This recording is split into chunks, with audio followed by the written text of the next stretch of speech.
जोहार, नमस्कार।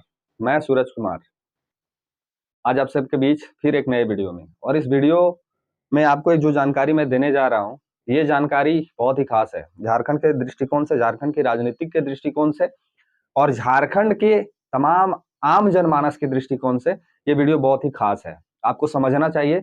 इस वीडियो को पूरा देखिएगा। पूरा देखने के बाद मैं आपको जो भी बातें बताने जा रहा हूँ इस योजना को रिलेटेड, ये आपको समझनी होगी, जाननी होगी। अन्यथा आप भी कंफ्यूजन में रहिएगा और आप परेशान रहिएगा। तो चलिए मैं आपको बताने जा रहा हूँ झारखंड की सबसे लोकप्रिय योजना। आप मैंने जैसे ही मैंने लोकप्रिय योजना की बात कही होगी, आपके दिमाग में तुरंत आ गया होगा कि मैं किस योजना के बारे में बोलने जा रहा हूँ, किस योजना के बारे में बताने जा रहा हूँ। काहे कि ये ऐसी योजना है जो सरकार को पुनः सरकार में लाई।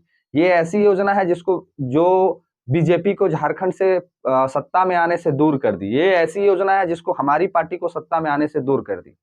तो ये बहुत ही खास योजना है और इसी योजना के बारे में मैं आपको आज कुछ बताने जा रहा हूँ। इस योजना को आपको समझना होगा, जानना होगा कि आपके साथ झारखंड सरकार का छलावा है या फिर कुछ और। झारखंड सरकार ने आपके साथ छल करके सरकार में पुनः आपसे वोट ले लिया या फिर कुछ और। इस बात को मैं इस वीडियो में क्लियर करने जा रहा हूं। तो आप इस वीडियो में बने रहिए पूरे अंत तक, देखिए इस वीडियो को। और क्या आप समझते हैं, मैंने जो आपको जानकारी दिया उसको आप कमेंट करके मेरे साथ साझा जरूर कीजिएगा। तो चलिए बताते हैं।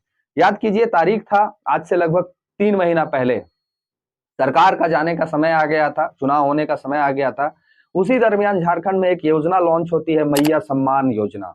जी हाँ, उसी समय एक योजना लॉन्च होती है, मैया सम्मान योजना, जिसमें सरकार तमाम झारखंड की माताओं को 23 से लेके 50 वर्ष तक था पहला जो उनका नोटिफिकेशन था। 23 से 50 वर्ष की महिलाओं को, प्रत्येक महिलाओं को 1,000 रुपया हर एक महीना। और ये सरकार ने जैसे ही योजना को लॉन्च किया, इसमें तमाम वीडियो, तमाम जो कर्मी होते हैं ब्लॉक के, वो इतना तेजी से इस पे काम किया कि तुरंत ही फॉर्म भराया और तुरंत ही पहले महीने का पैसा खटाखट 1,000 उनके खातों में 15 तारीख को चला गया। उसके बाद तुरंत सरकार फिर उसमें संशोधन करती है और जो 23 वर्ष का आयु था उसको घटा के 18 वर्ष कर देती है। और 18 वर्ष करने के बाद सरकार तुरंत एक माने ऑर्डिनेंस पास करती है कि अब 18 से 23 के बीच में जो लड़कियां थी उनको भी मैया सम्मान का पैसा मिलेगा। उसके बाद तुरंत उनका भी फॉर्म भराया गया उसी तेजी के साथ में, और पैसा शायद उनके भी खातों में चला गया। पहला किस्ती था वो चला गया। अब महीना दर महीना बीता, कुछ महिलाओं के खाते में पैसा नहीं गया था, कुछ महिलाओं के खाते में जो पहला किस्ती था वो नहीं गया था। ठीक समय बीता, दूसरा महीना में भी पैसा नहीं गया। बहुत सारे लोग परेशान हो गए, ब्लॉक का चक्कर लगाने लगे कि मेरा पैसा नहीं आ रहा, मेरा पैसा नहीं आ रहा, मेरा पैसा नहीं आ रहा। ठीक तीसरे महीना में जिन महिलाओं के खाते में पैसा नहीं गया था, उन महिलाओं के खाते में 2 किस्त एक साथ क्रेडिट कर दिया गया, यानी कि 2,000 रुपए प्रत्येक महिलाओं के खातों में क्रेडिट कर दिया गया। ये बात को समझिएगा। पहले महीने में उन महिलाओं को मिला जो सक्सेस हो गए थे, दूसरे महीने में भी उनको मिला, जो पहले महीने में सक्सेस थे उनको मिला। कुछ जिनका त्रुटि था, जिनका अप्रूवल होने में समय लगा, उनका तीसरा महीना में दोनों महीना का पैसा एक साथ जोड़ के दे दिया गया। उसी दरमियान सरकार, चुनाव तीसरे महीने में नजदीक आ गया था, चुनाव का घोषणा हो गया था। उसी दरमियान सरकार के मैनिफेस्टो में एक ऑर्डिनेंस पास फिर किया जाता है कि अब मैया सम्मान का जो पैसा है वो 2,500 रुपया प्रत्येक महीना महिलाओं के खाते में भेजा जाएगा। और ये जैसे ही चुनाव खत्म होता है, चुनाव के अगले तारीख 11 दिसंबर को ये पैसा तमाम महिलाओं के खाते में क्रेडिट हो जाएगा। इसको लेके बहुत हल्ला हुज्जत भी किया, विपक्ष ने बोला ये पॉसिबल नहीं है, पैसा कहां से आएगा, ऐसे वैसे बहुत तरह का बात हुआ। लेकिन पैसा, सरकार ने अपने वादे में कहा कि हम 11 तारीख को ये पैसा आपके खाते में क्रेडिट कर देंगे। उसी दरमियान चुनाव चल रहा था, आचार संहिता लगा हुआ था, लेकिन सरकार ने अपनी तत्परता दिखाई और चुनाव के दरमियान भी, जिस समय वोटिंग चलना था, जिस समय वोटिंग होना था, उस दरमियान में भी 1,000 रुपया प्रत्येक मैया के खाते में पैसा फिर पुनः क्रेडिट हो गया। इससे लोगों में विश्वास जागरूक हुआ, लोग विश्वास किए सरकार के ऊपर कि नहीं, मैया सम्मान का पैसा चुनाव के दरमियान में भी मेरे खाते में पहुंचा। तो बिल्डअप हुआ, जो लोगों के प्रति सरकार का जो विश्वास था वो और बढ़ा कि नहीं, सरकार जो घोषणा की है वो निश्चित रूप से सरकार पैसा देगी। समय बीता, चुनाव खत्म हो गया। चुनाव खत्म होने के बाद 11 तारीख वो तारीख था जिसमें 2,500 रुपए का आने का वादा सरकार ने किया था। सभी लोग टकटकी, मैया बहनी सभी लोग टकटकी लगाए रखे कि मेरे खाता में खटाक से 2,500 आएगा, खटाक से हम उस पैसे का उपयोग करेंगे और खटाक से जाके कुछ खरीदेंगे। 2511 तारीख का रात बीत गया, नहीं आया। तमाम लोग परेशान हैं, तमाम लोग परेशान होने लगे कि अब क्या होगा, अब कैसे होगा, नहीं होगा। उसी दरमियान एक सदन में ऑर्डिनेंस फिर बीजेपी की तरफ से बाबूलाल मरांडी जी कहते हैं कि वीडियो ने एक लेटर जारी किया जिसमें साफ कहा है कि संविदा कर्मी की पत्नियों को पैसा नहीं मिलेगा, अगर पैसा मिला है तो उनसे पैसा वसूल किया जाएगा। संविदा कर्मी कौन है? संविदा कर्मी रोजगार सेवक, संविदा कर्मी पारा टीचर, संविदा कर्मी जल सहिया, संविदा कर्मी आंगनबाड़ी सेविका, संविदा कर्मी जितने भी इस तरह के टीचर हैं, जैसे जो अनुदान में काम करते हैं, जैसे होमगार्ड, ये जितने भी संविदा कर्मी हैं, उनकी पत्नियों को अगर पैसा गया है, उनके घर में किसी महिलाओं को पैसा गया है, माफ कीजिएगा महिलाओं को, उनकी पत्नियों को अगर पैसा गया है तो उनसे सरकार रिकवरी करेगी वो पैसे को जो 4 महीना उनको मिला है। यानी 4-4 हजार रुपए जो संविदा कर्मी है वो तैयार रहे, आपसे सरकार वसूली करने के लिए तैयारी कर रही है। ठीक आ गया तारीख 15 दिसंबर।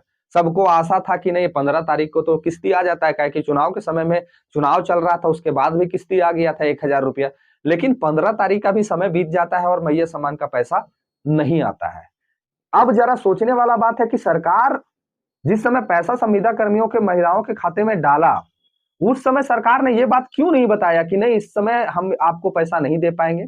तो सरकार सिर्फ आपको वोट के प्रलोभन से क्या पैसा ट्रांसफर किया था कि जो भी नियम कानून कोई भी योजना का बनता है तो पहले बन जाता है कि हर एक 2 महीने में संशोधन किया जा रहा है। पहला महीना 18 साल के नहीं मिलेगा, फिर 18 साल मिलेगा, फिर 2500 मिलेगा, अब संविदा कर्मी के तमाम महिलाओं को नहीं मिलेगा। तो सरकार क्या करना चाहती है, ये सरकार क्यों स्पष्ट एक बार में नहीं कर देती है? हमको ये करना है, 11 तारीख का डेट उनका फेल हो गया, पैसा नहीं गया, 25 तारीख का डेट हो गया, पैसा नहीं गया। अब किसी रूप से अगर महिलाएं आंदोलन करती हैं तो ये लाठी चार्ज करेंगे, जैसे सीजीएल के अभ्यर्थियों पे किया।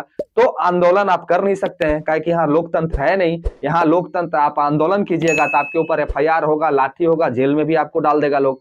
तो यहाँ आप आंदोलन कर नहीं सकते हैं, तो आप अपनी बात को रखेंगे कहाँ? वीडियो पास जाइएगा तो कहेगा सरकार पैसा भेज नहीं रहा है, कर्मचारी के पास जाइएगा तो कहेगा सरकार पैसा भेज नहीं रहा है। तो सरकार ये स्पष्ट क्यों नहीं करती है कि किस डेट में कौन तारीख को सरकार 2500 रुपए प्रत्येक महिलाओं के खाते में भेज रहा है, और संविदा कर्मी की पत्नियों के खाते में क्यों पैसा नहीं भेजा जाएगा, ये पहले इनको बताना चाहिए था, ये अब क्यों बता रहे हैं? ये तमाम बातों को स्पष्टीकरण हमारे माननीय मुख्यमंत्री को देना चाहिए, हमारे माननीय वित्त मंत्री को देना चाहिए। अगर आपके पास पैसा नहीं था तो आपने ऐसा योजना को लॉन्च क्यों किया? अगर आप पैसा नहीं दे सकते थे तो झारखंड के जनमानस को बरगलाया क्यों? अगर आप पैसा नहीं दे सकते थे तो क्या सिर्फ वोट लेना आपका मूल मकसद है झारखंडियों को बरगला के? आप क्या समझते हैं इस वीडियो में?